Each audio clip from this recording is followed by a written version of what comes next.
અને સનાતન ધર્મમાં ચાર પ્રકારના પત્ર છે. પહેલો પત્ર આવે આશ્વાસન પત્ર. એ કયો પત્ર?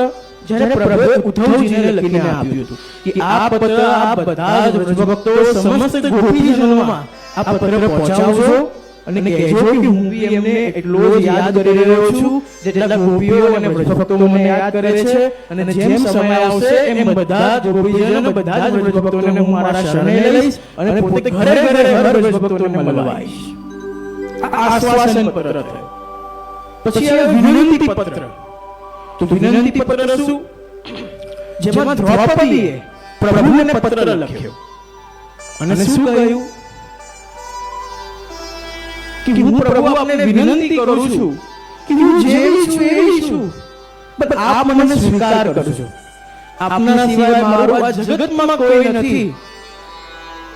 આપ નહીં હોવ તો હું જઈશ બી ક્યાં?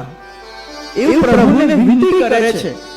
જેવી છું એવી સ્વીકાર કરો, આપ મને અંગીકાર કરો અને આ તુચ્છ પ્રકારનું મારું જીવન એને સફળ બનાવી દો પ્રભુ, એને સફળ બનાવી દો.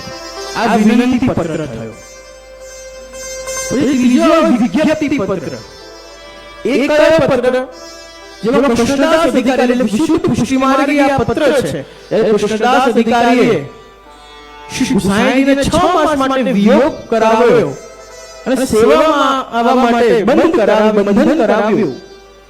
એ ચંદ્ર સરોવરમાં શ્રી ગુસાઈજી વિરાજતા અને ત્યાં રોજ એમના આંસુ પડતા, રોજ પ્રભુને એટલો યાદ કરતા, તાપ કરતા અને એ જ તાપથી જે આંસુ નીકળતા, જે આંસુ વહેતા, એ આંસુ દ્વારા આપથી પત્ર લખતા અને પત્ર લખીને શ્રી ઠાકોરજીને પહોંચાડતા.